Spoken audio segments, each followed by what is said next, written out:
Hello, everyone, and welcome to today's webinar called Urban Heat Islands Strategies, Solutions, and Career Opportunities. It's a pleasure to have you all here. The event is co-organized by All Things Urban and EIT Urban Mobility Academy. My name is Naila Sanyour from All Things Urban, and I will be moderating today's session, so it's my pleasure to be here. So who are we at All Things Urban? We're the largest community-based career platform for urbanists working on city challenges worldwide. We share jobs, educational opportunities, and events related to urbanism. And soon we'll be providing much more community events, so stay tuned for that. And our co-organizer today is EIT Urban Mobility Academy, an initiative from the European Institute of Innovation and Technology, so EIT. They work to encourage positive changes in the way people move around cities to make them more livable places. And the Academy brings you a wide range of learning opportunities. You can check over 50 free online courses for professionals who want to upskill or reskill their knowledge in urban mobility. The courses are completely free, self-paced, super dynamic. And if you want, you can get an official certification from EIT for a small fee. So you can check that on the screen now. And let me actually share the link in the chat. And we're also joined today by Adrien Moulin from the EIT Urban Mobility Academy team. Adrien will be answering any questions you have about the courses in the Q&A window. So as you may be familiar with how things function in Zoom, as a reminder, you have the chat section, but also the Q&A section. So in the chat section, you can let us know your opinions and ideas. And for the questions during the webinar, please type them in the Q&A dedicated section so we can find the questions and answer them. And I want to let you know also that this webinar will be recorded, and we'll send this recording in a follow-up email to everyone who registered for the event. So people who are joining and people who did not join in the end. And as someone already chatted, let us know where you come from in the chat. So hello from Madrid. Make sure you chat with everyone, not only hosts and panelists. And let's get started. So we're here today to talk about the famous urban heat islands, so the heat in our cities. Nice to see everyone joining from everywhere in the world in the chat. And more than a week ago, we posted a poll to our All Things Urban community on LinkedIn with a question, and we asked, in the summer, do you find that some neighborhoods in your cities are significantly hotter than others? And let's say quite unsurprisingly, 80% of respondents from all over the world said that it was definitely noticeable that some neighborhoods are hotter. And we're here today to talk about this. What is this heat that we're feeling in our city? Where does it come from? And what especially can we do about it? And we'll also talk about career opportunities in the field, because that's what we love at All Things Urban. And before giving a proper introduction on the floor to our speakers, I'll just give you a quick agenda of how today's session will go. So in the first part, we'll have two presentations. The first one will be by our guest speaker, Carolyn Daher. Carolyn is Urban Planning and Health Coordinator at the Barcelona Institute for Global Health, IS Global. Carolyn is a public health specialist with more than 15 years of experience connecting research, education, and implementation. And her work focuses on using scientific evidence to promote better health, especially in urban settings. I'll share her LinkedIn in the chat as well, and you can find her and then you can connect with her. And the second presentation will be by Luis Tejero. Luis works at the Municipality of Madrid in Spain at the Directorate of Energy and Climate Change. Luis has been working in different departments of the municipality since 2005, currently working on climate change policies, mainly focusing on adaptation programs and EU projects. While Carolyn and Luis are presenting, we encourage you to post your questions in the Q&A section, not the chat, so we can find them. And after that, we'll collect them and we'll have a Q&A section. So I will start by, after the presentation, I will start by asking Luis and Carolyn some advice and some questions about their career and for people who want to work in a similar field. And then we'll have a final part with Q&A that we will select from the section. Without further ado, Carolyn, I want to give you the floor, and everyone, please welcome Carolyn with a virtual clap. Well, thank you so much for All Things Urban and also the EIT Urban Mobility for giving me the opportunity to be here today and talk with all of you. I'm going to try and master the Zoom screen sharing. Here we go. Can everybody see my screen? Yep. Yeah, wonderful. So I'm going to start out kind of at the beginning where I think we need to go back and think about what is it we mean when we talk about health.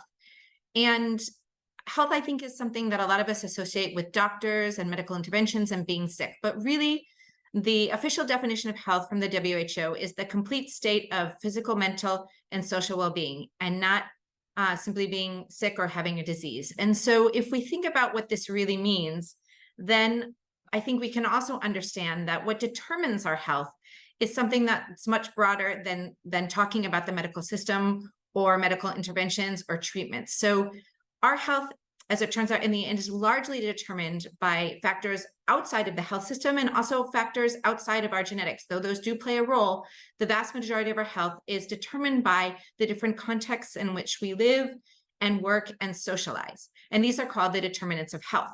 As it turns out, 23%, so a very large portion of our health, is determined by the physical environment in which we live.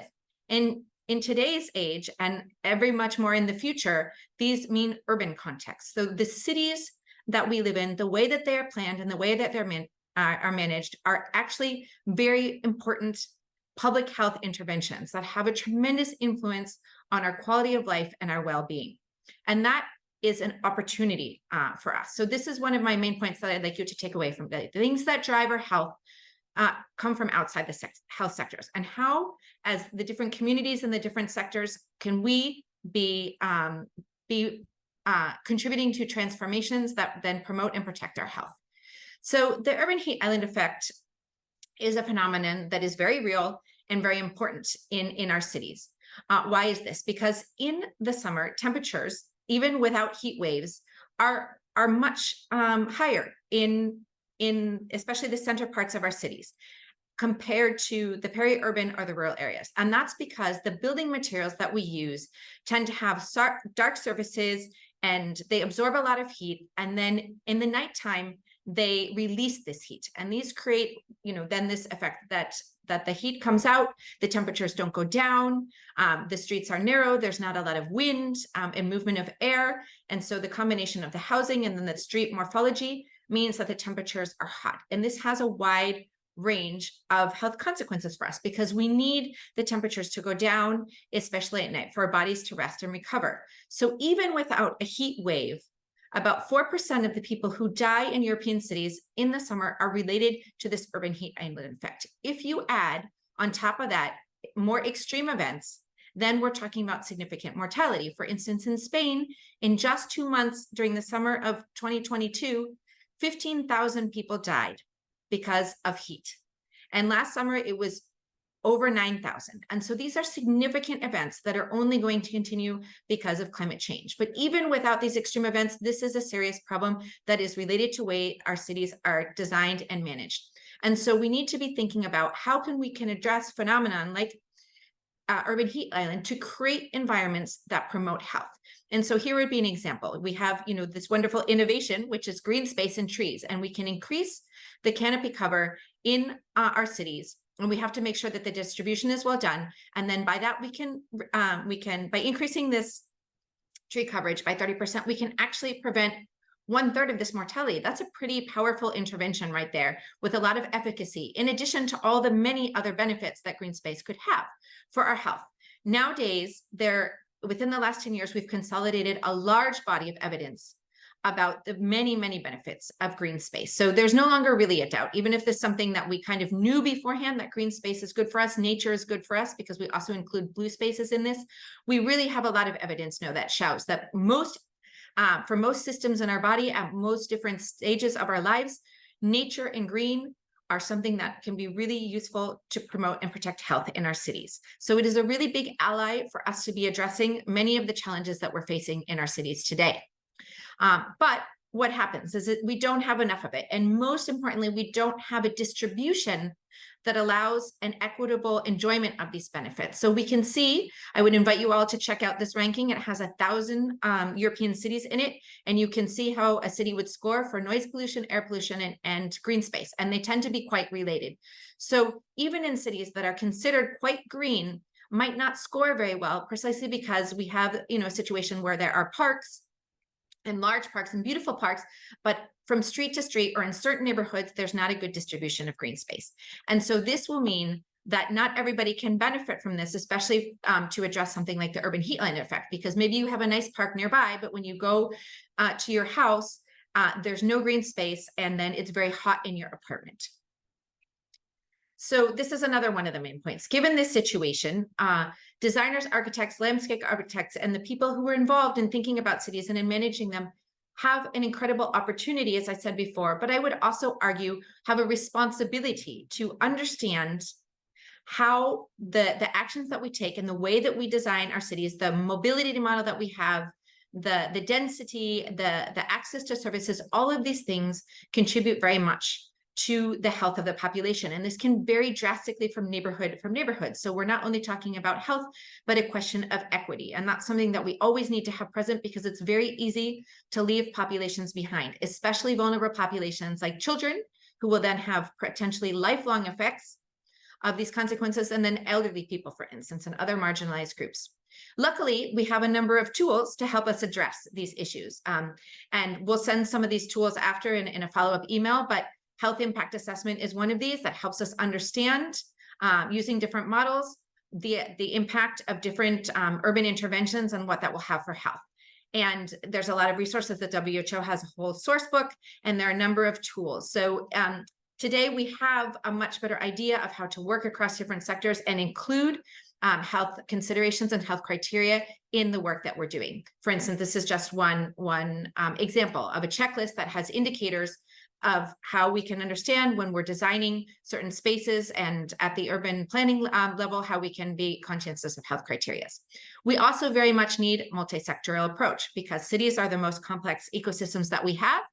And in order to address health, which is really a transversal element, we need different sectors to involve. We need everybody to understand that architecture is a public health intervention, housing is a public health intervention, transportation is a huge public health intervention. So how can we all be working together to be addressing these issues? And finally, just to conclude this part, I think it's really important to understand that if we want to have healthy and prosperous urban populations, if we want people to have a good quality of life, we have to bring this health to them. That means that the environment has to provide the health conditions. We can't be asking people as individuals to be going out and looking for health. For example, to going out and eating nutritious food when they don't have access to it, to be using active mobility when it's not safe or accessible to them. We, as the people who are involved in these disciplines, need to provide this health for them by creating urban environments that produce health. And that is certainly today very possible. So thank you very much. And thank you to all our team who helps us create this evidence that I shared with you today, and some of these tools. Thank you, Carolyn. Wonderful. We already have some questions in the Q&A section about the indicators of health in urban population, so we'll leave that for the end, but I think you already gave a glimpse in your presentation, and we saw that health goes way beyond treating diseases. That includes how we live in the spaces, how we live in the city. I love the innovation, the fantastic innovation of trees, but we also have to make sure that these trees that we plant don't die themselves from the very heat we are trying to, they are trying to prevent. And now with Luis, we're going to look at specific projects now in a moment of how Madrid is dealing with these spaces. I want to keep encouraging people to post questions in the chat that we'll pick up later. And after Carolyn, I want to give the floor to our second guest speaker, Luis Tejero. So Luis, without further ado, the floor is yours, and we'll move later to the Q&A. So thank you, Luis. So thank you very much to all of you for being there, and thank you, Neila, and All Things Urban EIT for this invitation and having me here. Well, I'm going to give you, I start sharing my presentation. And can you see that? Great. Yes. So I'm going to give you the approach from the city, from the view of a city, how to deal with this problem, and from the perspective of the climate change department of in the municipality, the urban heat island effect is a very concerning issue. Well, as Carolyn said, the problem is not only when the extreme events happen, but it is very connected. I mean, and the forecast or the future expectation of what we are going to have, what is going to happen in the city, is that we are going to have a more intense, more frequent, and longer heat waves, and the heat is going to be one of the main impacts or the main hazards coming from climate change in the city. And we know already, and it is proved that urban heat island effects exacerbates and also intensifies the effects or the consequences of the heat in the cities. So Carolyn has already told a little bit about this, why we have urban heat urban islands in the cities, because urban morphology, and it is connected with the density of the cities and the condition, the distribution of the buildings that, well, the condition, the ventilation of the city. Also, of course, the constructions materials, the building materials used to take energy and absorb solar radiation during the day and release very slowly during the night. And they keep the temperatures pretty high during the night when they used to drop down, and this keep the city in a very thermal stress during the night. That's a big problem. And also the other aspect that that define or creates this urban heat island is the anthropogenic heat sources. I mean, this heat that is delivered by the activities that we have in the city, the traffic or the air conditioning systems. So from a city, when we start to work in how to tackle the urban heat island, we start deepening in the knowledge of what it is and how it affects the city, because the urban heat island doesn't spread homogeneous in the city. It has different intensity.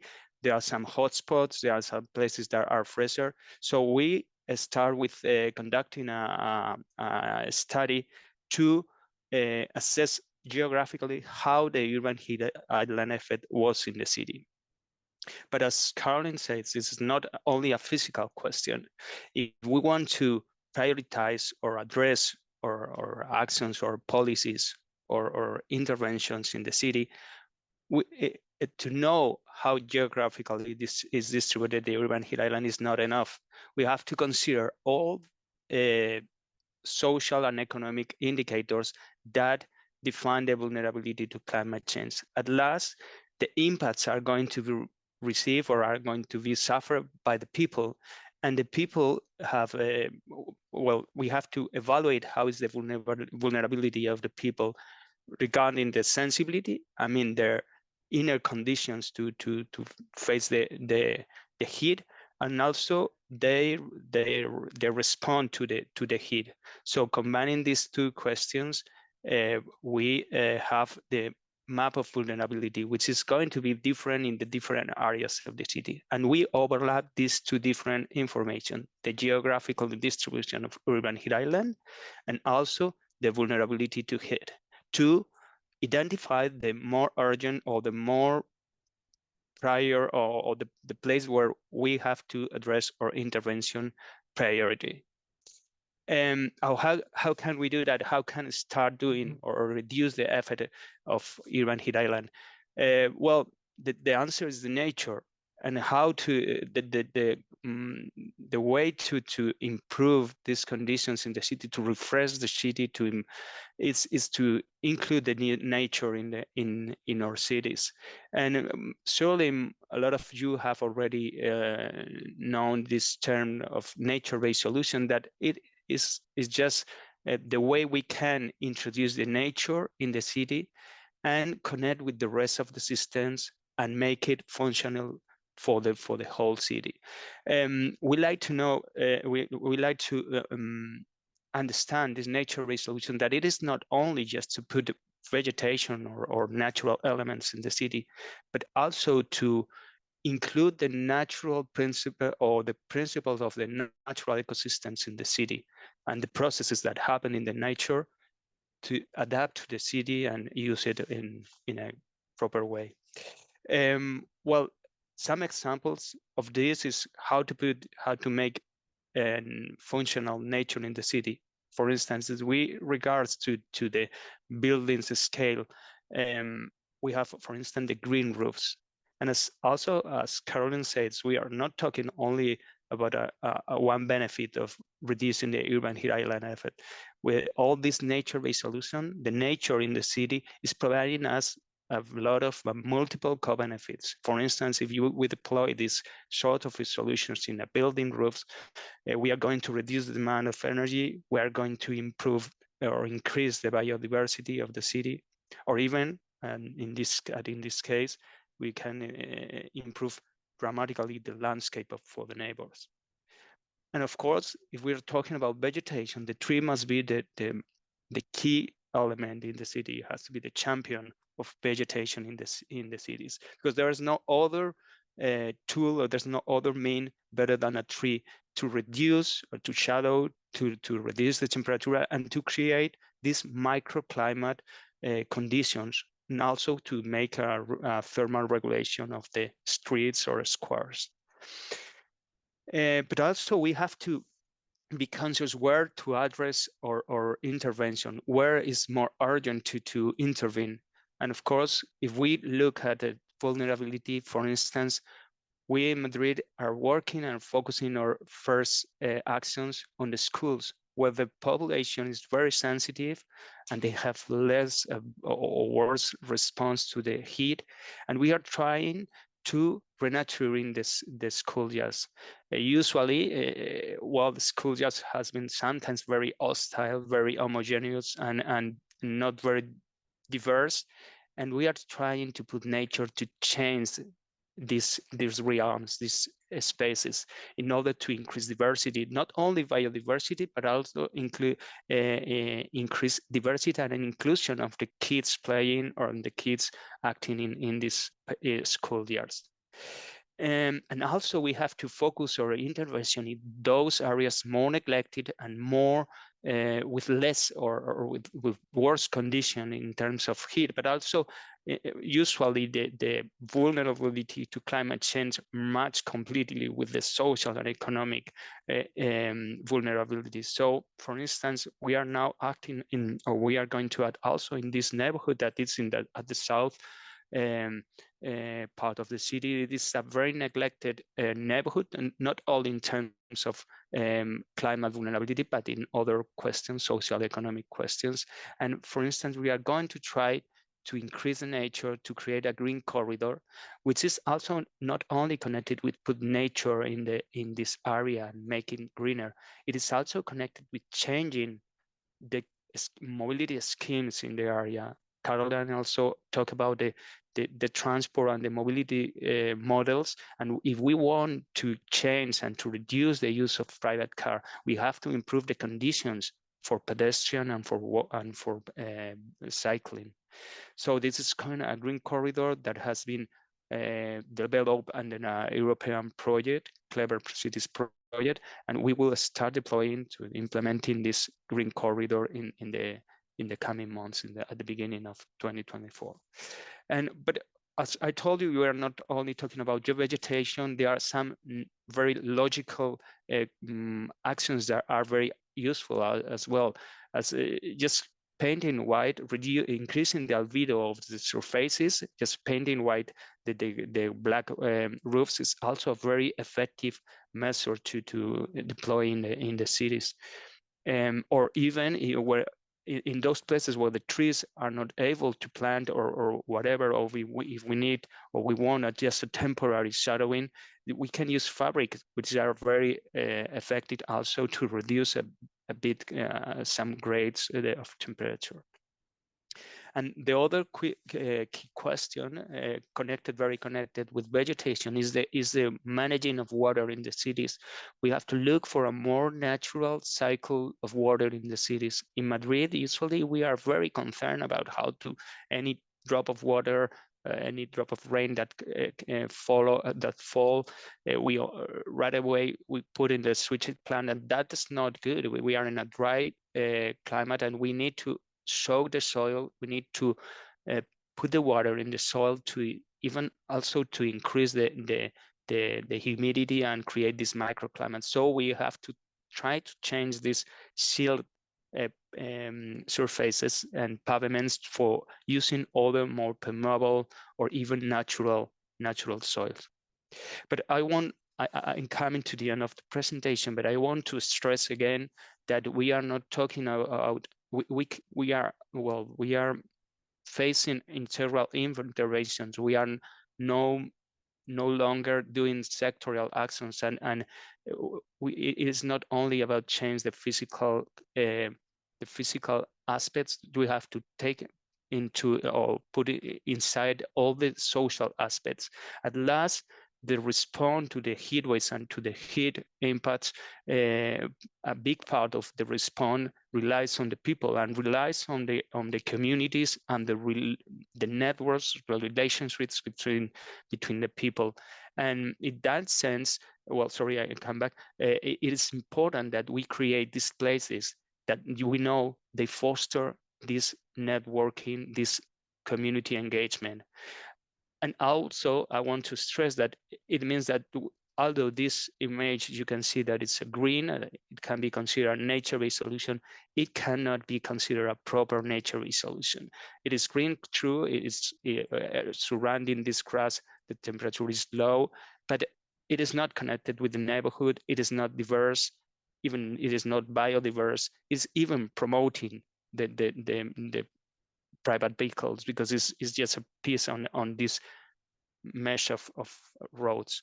So we have to look something closer to this more well, these solutions that are green, that are included in the city fabric and closer to the people, and that those areas that they are not only green, they're also a place where the people meet and establish their relationships. And well, just to finish, the importance and of the water and how the places can take or make a more livable areas. This is a fountain in one neighborhood of Madrid, and you have to say you see now in winter, but when summer comes here, well, this is another dimension of water in the city. It is not for watering plants, it is not for drinking, it's also for enjoying and for having a healthier life and more livable life in or state in the city. So I'm finishing here and waiting for your question. Thank you very much. Thank you. Amazing, Luis. We got some great visual examples in your presentation of how you are actually taking action with practical examples. And I think that's really helpful to visualize what is happening. And something that you mentioned is that you are actually taking seriously the aspect of equity that Carolyn was mentioning, that not everyone in the city gets affected the same according to their geographical location or some indicators of vulnerability. We have already a bunch of questions in the Q&A section and some things appearing in the chat. People are asking for reference. So I just want to mention again that we'll share the recording and we'll share some links that Carolyn and Luis will share with us after the webinar. We already have some questions that are highly voted, so you can vote with the questions. For example, we have a question about like greening places that are not as organized or that don't have the resources that Madrid has, and we'll keep that for later. I'm mentioning here like the informal settlements, but let's keep that for the Q&A section. So actually, let's start with the Q&A with my side first. So let's start with some questions that I want to ask you about careers and professional paths in this direction. But first, I know that a lot of people would like to dive deeper in the topic, and as this is a collaboration with EIT Urban Mobility Academy, I really want to highlight and encourage you to check out the courses that the EIT Academy has, which I will paste in the chat. Again, they're really short, dynamic, and they're free, and it's an excellent way for you to build up your knowledge in the topic and get an official certification if you wish. So here are the links in the chat. And Adrien Moulin is here to answer your questions, so you can ask all the questions in the chat. And great, after these two insightful presentations, let's start with the conversation. I have a couple of questions for you, Carolyn and Luis, about your professional career and opportunities, especially for people who are interested in, joining the effort and working in similar fields as you are. So at All Things Urban, we really like to explore how people navigate their careers in urbanism and how people can have an impact through different jobs or career profiles, let's say. So to start with, a question to both of you, maybe Carolyn, you can start or you can choose. What inspired you to work in the field that you're working in? How did you discover your interest?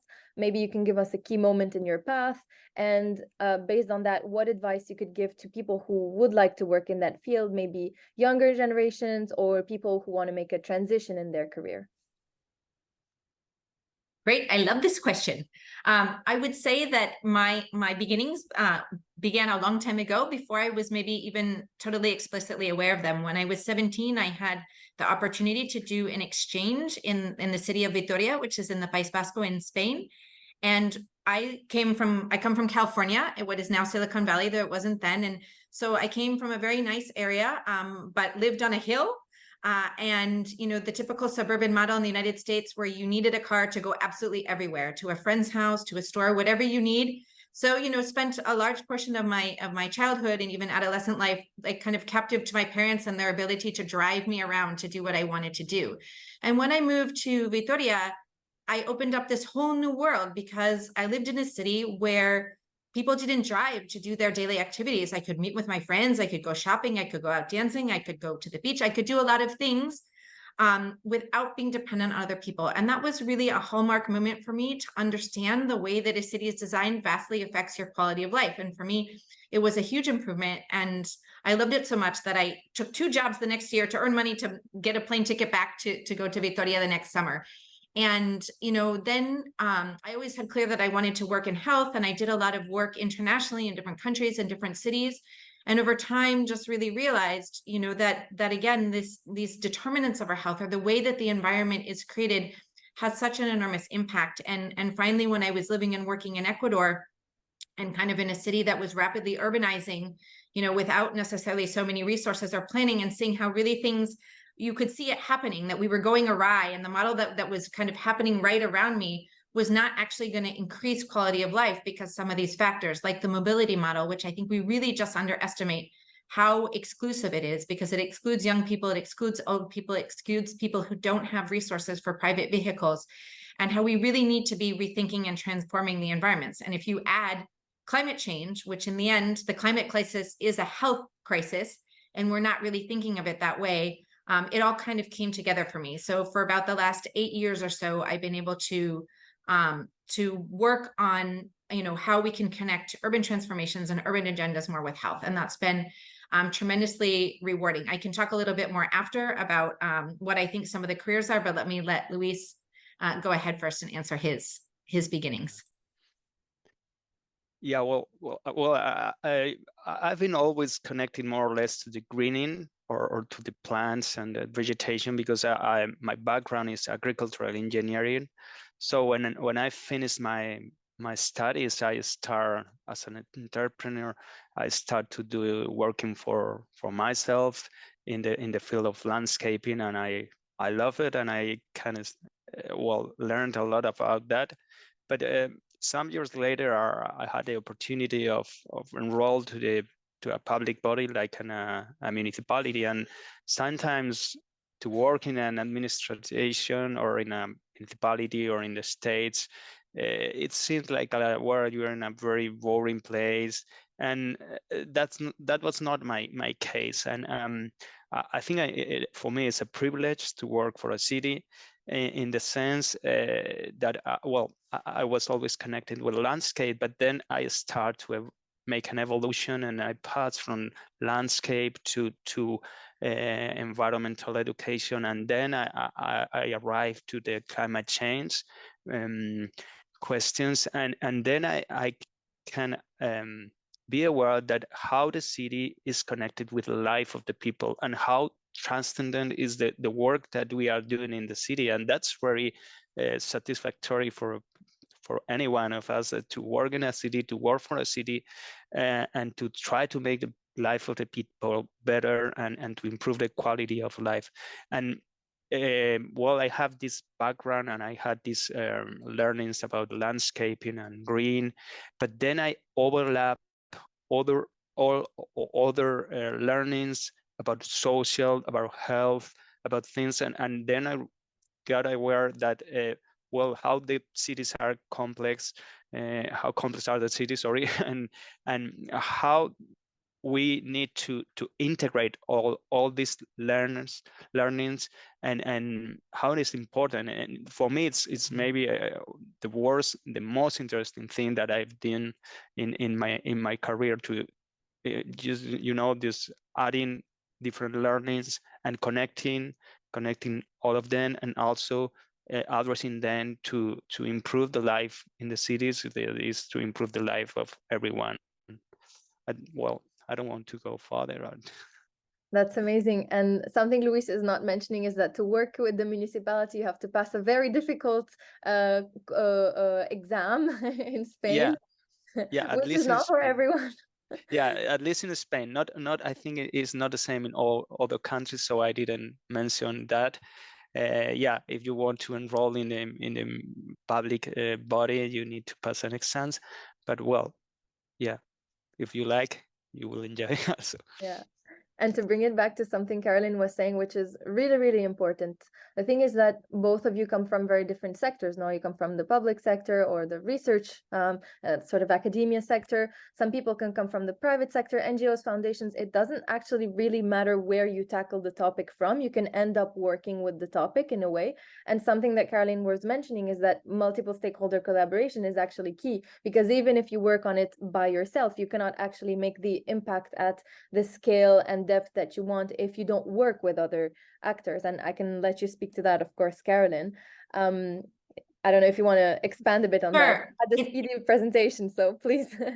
In terms of careers, I mean, I think first, you know, a main take home I'd like everybody here today is to really understand that we are all and can be agents of public health. By intervening in the policies and interventions and planning in cities, each of you have the capacity to have as much or more impact on the health and well-being and prosperity of people's lives than within the medical system. And I don't mean that to in any way to take away from the medical system, because, you know, people who have the privilege to be able to have access to medical care, that's super important. But I want to, you know, emphasize again the importance of these upstream factors. We really want people not to get sick, right? We really want people to be able to live healthy, quality of life, and that requires interacting much before the person gets sick. And so again, this is where everyone who's on this webinar today can play a role. And I think another main point is in today's age, you know, the human species, we're complex. We can sometimes be inconsistent, but we're very innovative. And we have a lot of the strategies like trees and nature that we already need to make the changes and transformations that we need. And if we don't have them, I have full faith that we will be able to innovate them. And what we don't have, though, is the mechanisms to work together in new ways to make these things happen and at scale and in equitable ways. So we need to focus much more on the how than the what. I think that's really our weak point. And that's, again, so I think people, you know, in terms of who can participate in this, many different people from many different sectors, but people really need to have an understanding of the holistic picture and the willingness to work in different ways to break out of these silos, because that's a huge challenge. The way that administrations are set up, the siloed working, the overlapping and conflicts between competencies, and that's something that we need to address. So there's room for many different disciplines here, and there's room for many different innovations, but we need to really think about how we need to work together in new ways. And I hope that that's inspiring rather than daunting. It requires a lot of patience. It requires a lot of going to meetings and building communities of practice, and in some cases capacity building, but it's really worth it, because when you can do that, you have the ability to make change. And I think people who are trained and who have skills like in health impact assessments and analysis and these kind of cross-sectoral skills, and people who have the ability to communicate across sectors, that's super important, to take evidence and understand how it can be translated. So you know, there's a lot of space for a lot of different people. And you know, that doesn't mean that there aren't challenges, but I would really encourage, you know, people to understand that we all have a role to play here. And this is something, you know, the SDGs, there's an SDG for health, but actually health is in all the SDGs, and we really need to think about it that way. In the same way, you know, that equity and gender need to be included. And I think we'll get to some more of this in some of the questions, which I've been trying to read, but are very important. I want to address the idea of cost and how to do this, you know, in different settings, because I think that that's are really important. People who can make the links and change the paradigms, that we have. And one of those is the way that we talk about costs versus investment for some of these issues. But we can get to that as part of the questions. Wonderful, Carolyn. You've been talking about what kind of opportunities can people look at to develop a career in this, and you gave really so many options. And I hope that people who didn't get to be here in this session can actually watch it and especially watch this section and really feel inspired and empowered. Luis, feel free also to answer this question. So maybe to frame it in this way. So what opportunities in terms of careers or jobs are emerging in your field? Maybe you can go even beyond the public sector or in the public sector. How do you see that? How can people join you in the effort? Yeah, I think I totally agree with Carolyn in the sense that what's happening now is that we need more integrated point of view, and we need more transversal profiles of professionals to work on it. Actually, when I finished, 7-8 years ago, I studied a master that was named Master in City Science, what tried to promote or to create this sort of professionals that had a wide view of the city, which is a very complex realm. And there are some, when I was listening to Caroline, there are some slogans or some phrases that shows that it is, for instance, in Spain, in Madrid, we say that the postal code is more related to health than any other sentence, than any other aspect that we think that are healthy. I mean, for instance, in the municipality of Madrid, we have we're having a quite segregation between the poor areas and the rich areas, and that is very connected with health. But you are not going to tackle this just from the sanitary point of view or the conventional health point of view. Or for instance, we are very focused on public realm or public spaces because it is a democratic space. And also there's another slogan that a colleague of us tells that is the public domains or the public space is the compensator of inequalities of the private space. So I just want to show with this sentences that the things in the cities are also in other places, but the cities are very complex, and we are used maybe sometimes to work in isolated area in a very sectorial approach, and that led us to only have a very narrow point of view, and we need to open this point of view. We need to put together people from arts, from health, from engineer, and make all of them. So these profiles of people that are able to work together in teams, I think are going to be needed in the future, and they are going to be crucial. Amazing. So everyone on board. Yeah. I don't know if Caroline, you want to add something, or we can jump already to the questions from the audience. Yeah, I mean, I can start. I was reading a few of them. I mean, I think, for instance, an example would be, the urban planning department should have public health officials, and the public health department needs to have architects and urban planners and things, because the way that we plan our roads is a public health intervention. And so we need to start embedding in processes and ways that we can work together in this. But I wanted to address it specifically. There were a few questions about how do we do this in resource poor settings or when there's water scarcity and whatnot. And I think a lot of this has to do, and this is where we need the economists, any economists out there. I'm not an economist, but I can tell you from what I've seen from my experiences that the algorithms that we're using, I'm not saying they're not mathematically sound, but they're not complete. And they're biased because they always tell you that you should make more parking spaces and roads. And I don't know why, but they do. And I think that's because they don't include the full range of externalities and health benefits. Nature is an intervention that most likely and most often will save us money because of its health impacts. Health and ill health, being sick, especially with chronic diseases, and you can live with chronic diseases for many decades, and you can have several of them. You can have diabetes and dementia.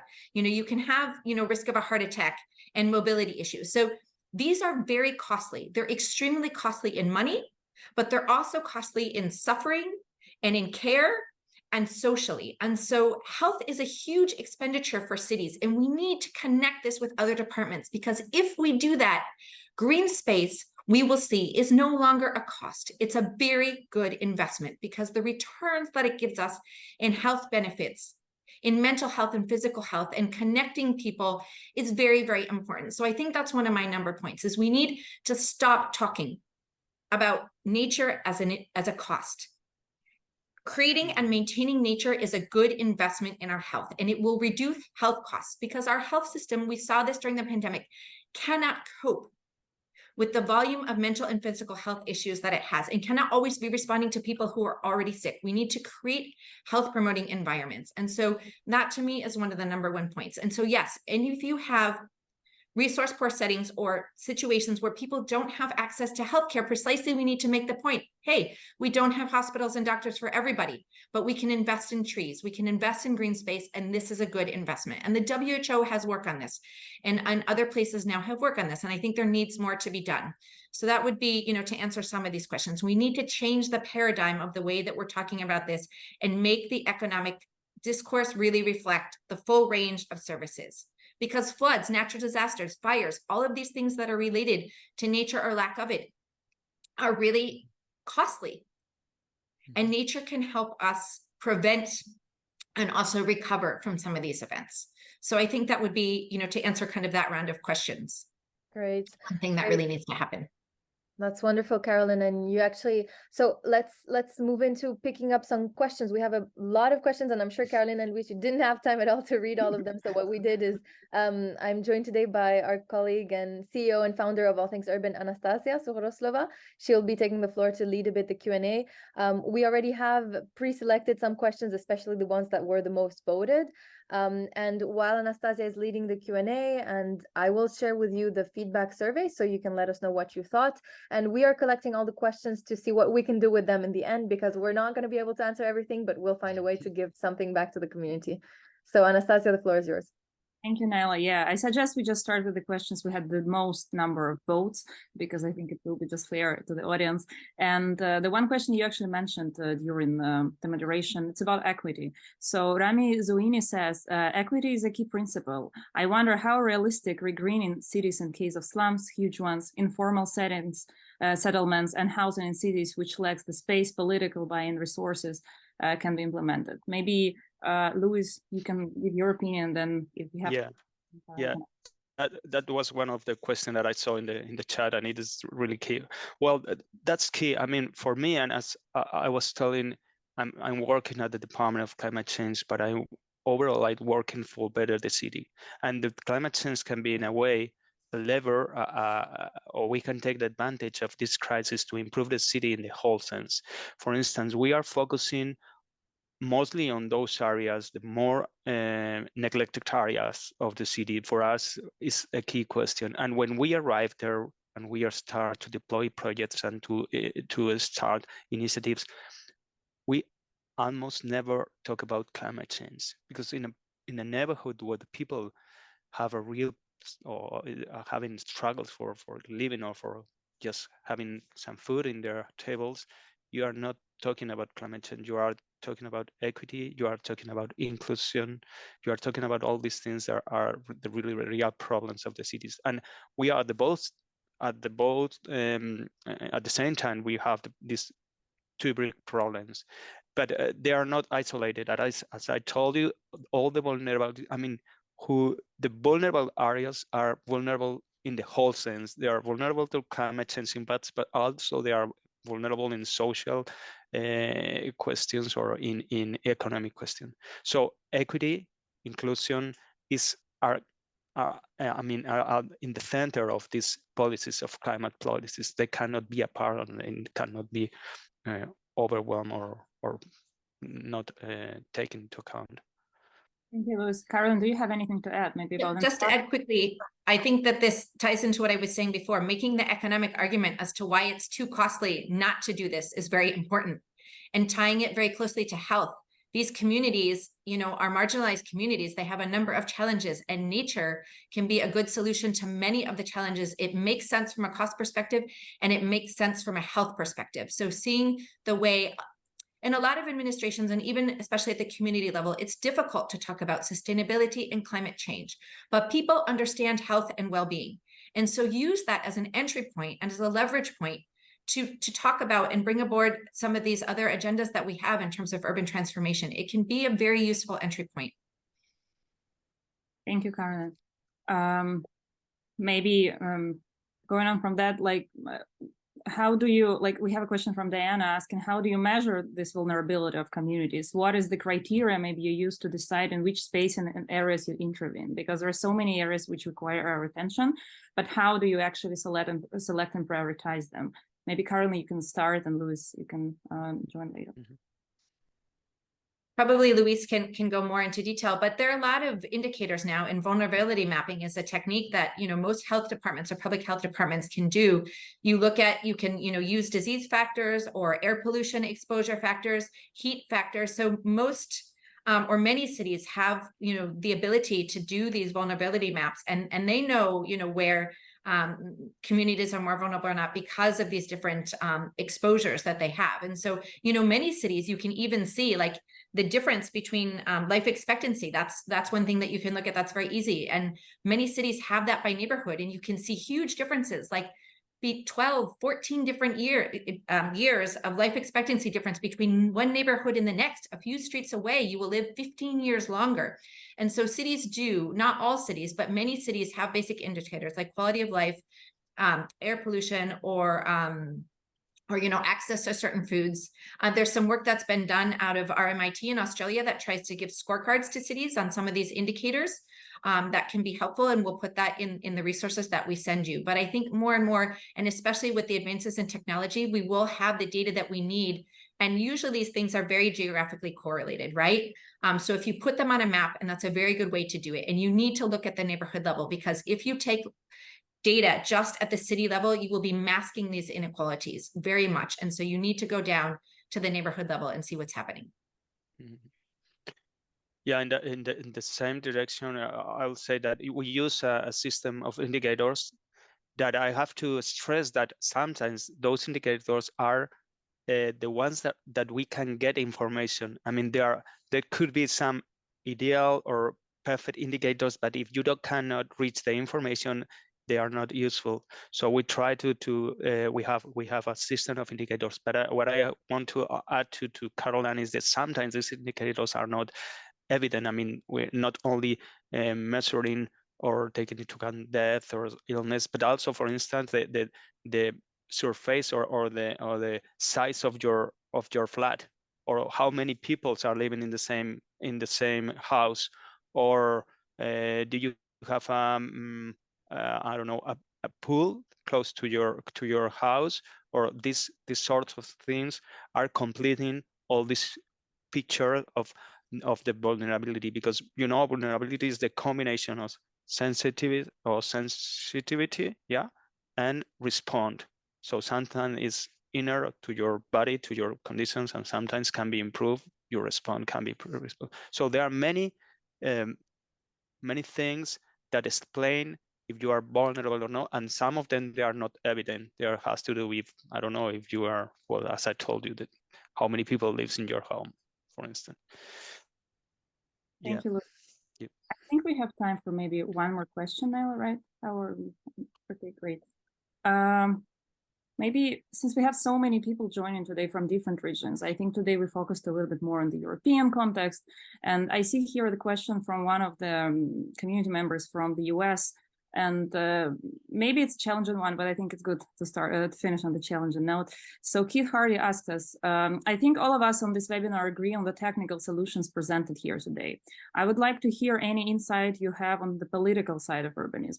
For example, I live in Houston in the United States, where there is a lot of reactionary pushback against urban solutions, even among communities who are suffering the most from heat islands and other effects of car dependency.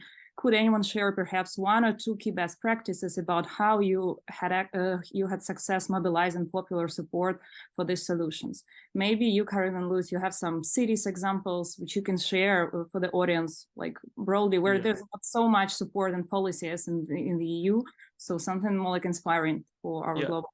This is a very, very good comment. I mean, many times the barriers are not.